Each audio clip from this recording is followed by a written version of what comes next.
Cuando Star Wars, Episodio 4, Una nueva esperanza llegó a los cines en 1977, no parecía destinada a cambiar la historia del cine. Su propio creador, George Lucas, la concibió como una aventura autocontenida, casi experimental, nacida de la frustración por no poder adaptar Flash Gordon. De ese rechazo surgió una decisión clave: inventar un universo propio sin ataduras, donde los mitos antiguos y la ciencia ficción moderna pudieran convivir sin pedir permiso. Uno de los datos más sorprendentes es que el guión pasó por múltiples versiones radicalmente distintas. En los primeros borradores, Luke Skywalker se llamaba Luke Starkiller, y la historia era más oscura, compleja y difícil de seguir. Lucas fue simplificando deliberadamente el relato, eliminando explicaciones excesivas y confiando en la intuición visual. Esa depuración narrativa permitió que el espectador entrara en el mundo sin manual de instrucciones. Una decisión arriesgada que hoy parece evidente, pero que en su momento fue profundamente contracorriente. El inicio de la película es una declaración de intenciones silenciosa. No comienza con el héroe, sino con una nave siendo perseguida. La cámara no explica, no contextualiza, no se detiene. El espectador es arrojado a un conflicto ya en marcha. Esta elección rompe con la tradición del cine de aventuras clásico, donde el mundo suele presentarse antes de entrar en acción. Aquí, el universo existe independientemente de quien lo observa, y esa autonomía narrativa fue una de las claves de su credibilidad. Darth Vader aparece por primera vez sin diálogo, envuelto en humo y oscuridad. Su diseño no fue concebido inicialmente como icónico, nada sino funcional. Ralph McQuarrie diseñó el casco pensando en que el personaje pudiera respirar en el espacio. Esa lógica interna, casi accidental, terminó dando forma a una de las siluetas más reconocibles del siglo XX. El villano no necesitaba explicación. Su presencia bastaba para imponer amenaza. La fuerza, uno de los conceptos centrales de la saga, nació como una solución narrativa más que como una doctrina espiritual. Lucas buscaba un elemento que unificara lo místico y lo tecnológico sin recurrir a religión explícita. Inspirado por el taoísmo, el budismo zen y las ideas de Joseph Campbell sobre el mito, creó una energía invisible que conectaba a todos los seres. Su vaguedad no era un defecto, sino una fortaleza. Permitía que cada espectador proyectara su propia interpretación. Alec Guinness aceptó el papel de Obi-Wan Kenobi con escepticismo. Consideraba el guión extraño y dudaba de su impacto. Sin embargo, aportó una seriedad y una contención que anclaron la película emocionalmente. Guinness reescribió parte de sus diálogos para dotarlos de mayor dignidad y trató la historia como una tragedia clásica más que como una fantasía espacial. Su enfoque otorgó peso dramático a un mundo que, sin él, podría haber resultado frívolo. El rodaje en Túnez para recrear Tatooine estuvo marcado por problemas constantes. Tormentas de arena destruyeron decorados, los equipos fallaban y los trajes resultaban insoportables bajo el calor extremo. Estas dificultades obligaron a improvisar soluciones que, paradójicamente, enriquecieron la película. El polvo, el desgaste y la imperfección visual contribuyeron a la sensación de un universo vivido, usado, lejos del futurismo limpio habitual del género. Uno de los elementos más revolucionarios fue el tratamiento del sonido. Ben Burtt creó un lenguaje sonoro completamente nuevo, alejándose de los ruidos electrónicos tradicionales. El zumbido del sable láser nació de la combinación de un proyector antiguo y la interferencia de un micrófono.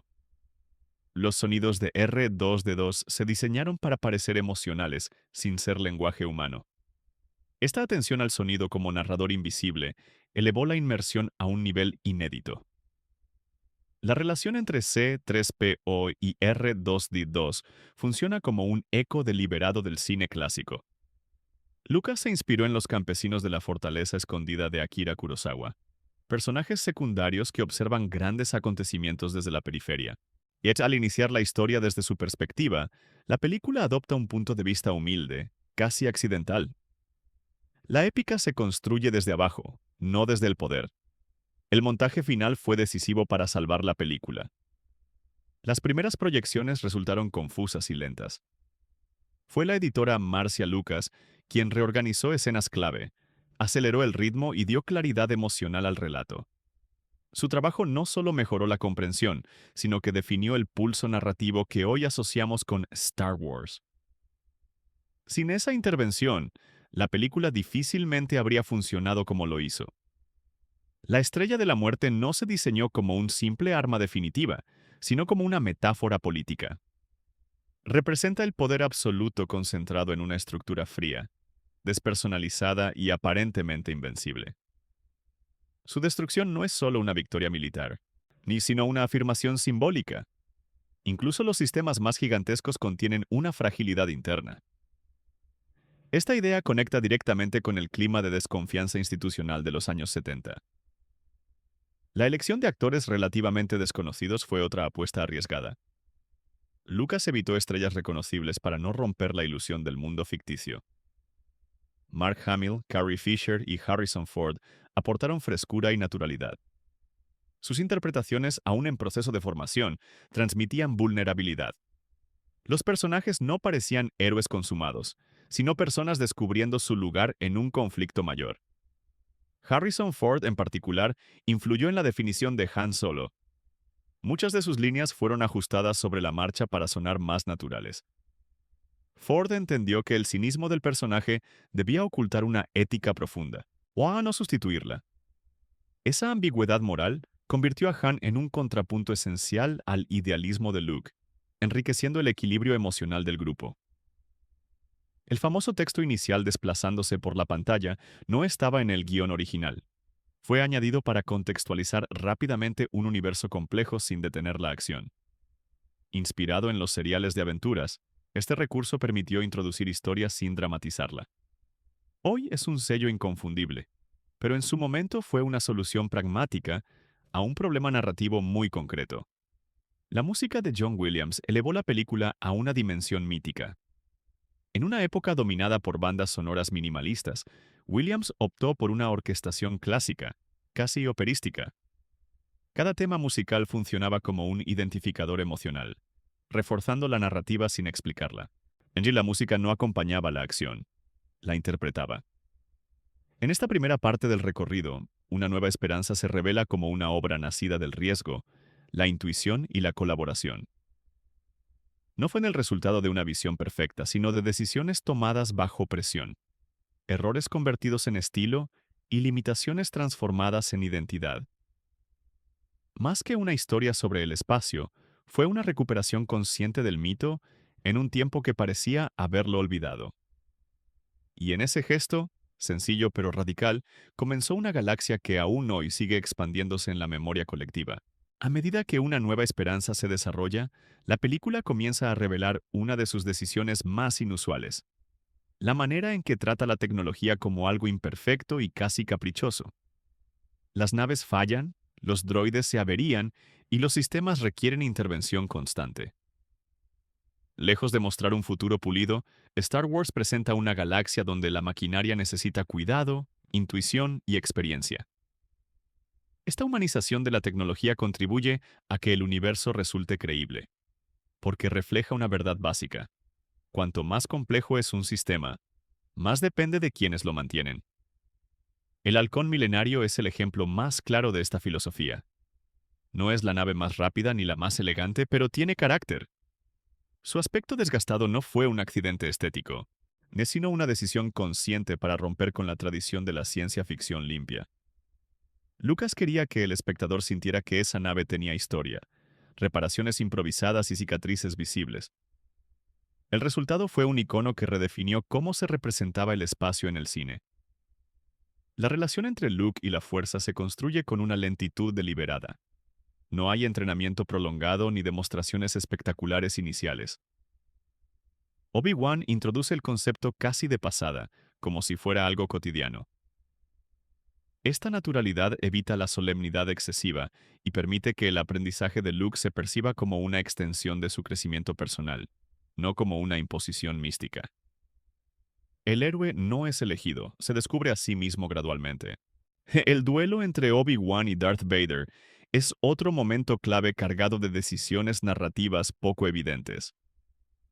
No es un combate diseñado para impresionar visualmente, sino para establecer jerarquías emocionales. Vader se mueve con contención, casi con respeto, mientras Obi-Wan adopta una postura defensiva y resignada. La escena transmite una historia previa sin necesidad de explicarla, confiando en el lenguaje corporal y el silencio. La muerte de Obi-Wan fue una decisión arriesgada que muchos cuestionaron durante el rodaje. Eliminar tan pronto a una figura de autoridad podía dejar al relato sin ancla. Sin embargo, Lucas entendió que su desaparición era necesaria para que Luke avanzara sin tutela. El sacrificio no se presenta como tragedia absoluta, sino como transición. Obi-Wan no desaparece, cambia de forma. Esta idea refuerza la dimensión espiritual de la historia sin convertirla en dogma. La princesa Leia rompe con los arquetipos femeninos habituales del cine de aventuras de la época. No espera ser rescatada pasivamente, ni actúa como premio narrativo. Desde su primera aparición demuestra determinación, ironía y liderazgo. Carrie Fisher aportó una inteligencia aguda al personaje, evitando cualquier sentimentalismo innecesario. Leia no suaviza la historia, la dinamiza. Uno de los datos menos conocidos es que muchas de las interacciones más memorables surgieron de ajustes en el set. El humor seco y espontáneo entre los personajes no estaba completamente escrito. Lucas permitió cierta flexibilidad para que los actores encontraran el tono adecuado. Este espacio creativo fue crucial para humanizar un relato que, en papel, podía resultar rígido. En La cantina de Mos Eisley es una de las escenas más influyentes del film, no por su acción, sino por su función narrativa. En pocos minutos, el espectador comprende que la galaxia es diversa, peligrosa y moralmente ambigua. Los alienígenas no son explicados ni introducidos, simplemente existen. Esta acumulación de diferencias sin comentario establece una norma implícita. En este universo, la diversidad es cotidiana. El diseño de las criaturas de la cantina respondió tanto a creatividad como a necesidad.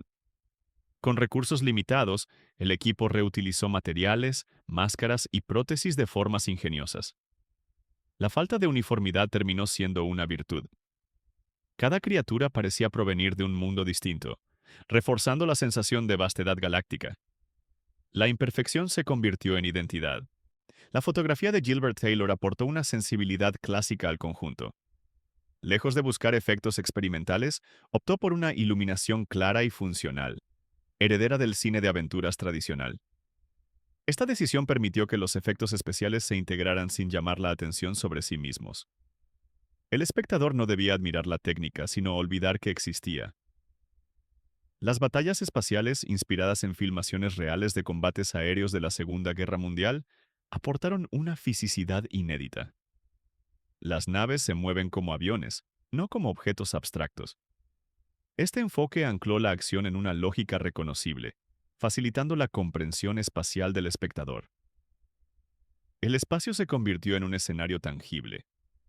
La rebelión no se presenta como un ejército idealizado. Sus miembros parecen improvisados, mal equipados y vulnerables. Esta fragilidad los hace cercanos. No luchan por gloria, sino por supervivencia. La película evita discursos grandilocuentes sobre libertad. Muestra personas actuando porque no tienen otra opción. Uno de los elementos más discretos pero fundamentales es el uso del humor como válvula de escape. En medio de situaciones extremas, los personajes bromean, discuten y se equivocan. Este humor no trivializa el peligro, lo humaniza. Permite respirar sin romper la tensión, una lección narrativa que muchas producciones posteriores intentarían imitar. La estructura del rescate de Leia invierte expectativas clásicas. No hay un plan brillante ejecutado con precisión, sino una sucesión de errores que, de algún modo, funcionan. Esta improvisación constante refuerza la idea de que el heroísmo no consiste en controlar todas las variables, sino en adaptarse al caos. El uso de planos amplios durante la destrucción de Alderaan es deliberadamente sobrio. No hay énfasis en la espectacularidad, sino en la reacción de los personajes. La pérdida se mide en silencio y ausencia, no en explosión. Este tratamiento evita glorificar la destrucción y subraya su carácter irreversible. La estrella de la muerte, por contraste, se presenta como un entorno opresivo y geométrico. Sus pasillos interminables y su simetría extrema refuerzan la idea de un poder deshumanizado. Cada plano transmite orden impuesto, no armonía. El diseño visual actúa como comentario político sin necesidad de diálogo. En esta segunda parte del recorrido, Star Wars consolida su identidad al equilibrar mito y materia.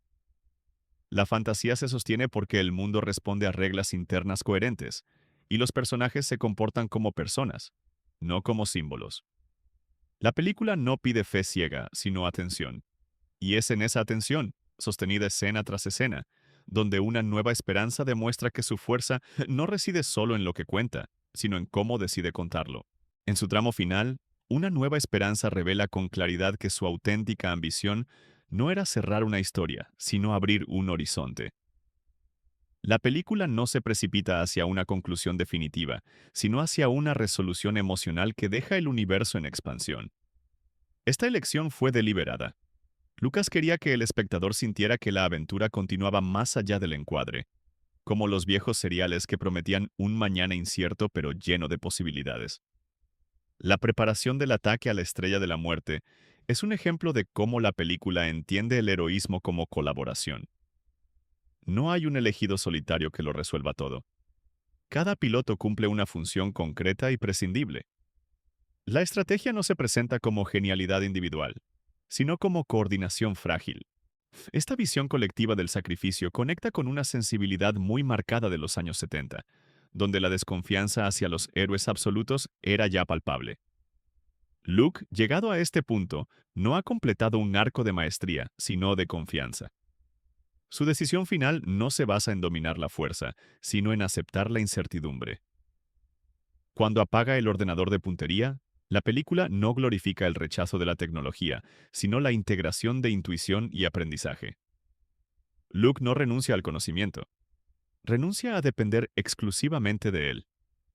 Esta distinción es clave para entender la filosofía del film. La voz de Obi-Wan, escuchada sin presencia física, introduce una de las ideas más duraderas de la saga: la continuidad de la influencia más allá de la muerte. No se trata de fantasmas ni de religión explícita, sino de memoria activa. La experiencia transmitida se convierte en guía interior. En un tiempo marcado por la pérdida de referentes, esta noción ofrecía una forma de consuelo sin caer en dogmas. El papel de Han Solo en el clímax es revelador por lo que representa narrativamente. Su regreso no estaba garantizado. La película acepta durante varios minutos la posibilidad de que el cinismo haya vencido. Cuando reaparece, no lo hace como redimido, sino como coherente consigo mismo. Ayuda porque quiere, no porque deba. Esta elección consolida una ética basada en la decisión personal, no en la obligación moral. La destrucción de la Estrella de la Muerte evita el exceso celebratorio. La música eleva el momento, pero la puesta en escena mantiene la claridad. No hay confusión ni caos visual. Cada plano refuerza la comprensión espacial, iré permitiendo que el espectador participe del riesgo. La victoria no es abstracta, se siente trabajada. Esta claridad fue resultado de un diseño meticuloso que priorizó la emoción sobre la complejidad técnica. El sacrificio de los pilotos rebeldes, mostrado sin énfasis individual, aporta una gravedad inesperada. La película no detiene la acción para llorarlos. Continúa. Esta elección refuerza la idea de que la guerra no distingue entre protagonistas y secundarios. Todos son vulnerables. El heroísmo no garantiza supervivencia, solo sentido. El desenlace ceremonial, con la entrega de medallas, ha sido interpretado a menudo como un final triunfal clásico. Sin embargo, su sobriedad lo contradice. No hay discursos ni exaltación prolongada. El reconocimiento es breve, casi protocolario. La escena funciona más como cierre ritual que como celebración. La guerra no ha terminado, solo se ha ganado una batalla. La ausencia de palabras en ese cierre es significativa. La música ocupa el espacio del diálogo, reforzando la dimensión mítica del momento. John Williams utiliza leitmotivs ya conocidos, no para sorprender, sino para cerrar un ciclo emocional. El espectador no necesita explicaciones. Reconoce el viaje completado. Uno de los datos más curiosos del final es que Lucas dudó durante el montaje de si incluir una escena adicional que explicara las consecuencias políticas de la victoria. Finalmente la descartó. prefirió terminar en el plano humano, no en el institucional. Esta decisión refuerza el carácter íntimo de la historia dentro de un contexto épico. La recepción inmediata de la película superó cualquier previsión. Sin embargo, su impacto no se debió solo a taquilla o espectáculo. Star Wars conectó con una generación que buscaba relatos claros en un mundo ambiguo. Ofrecía esperanza sin ingenuidad, aventura sin cinismo absoluto. Su tono equilibrado fue tan decisivo como sus efectos especiales.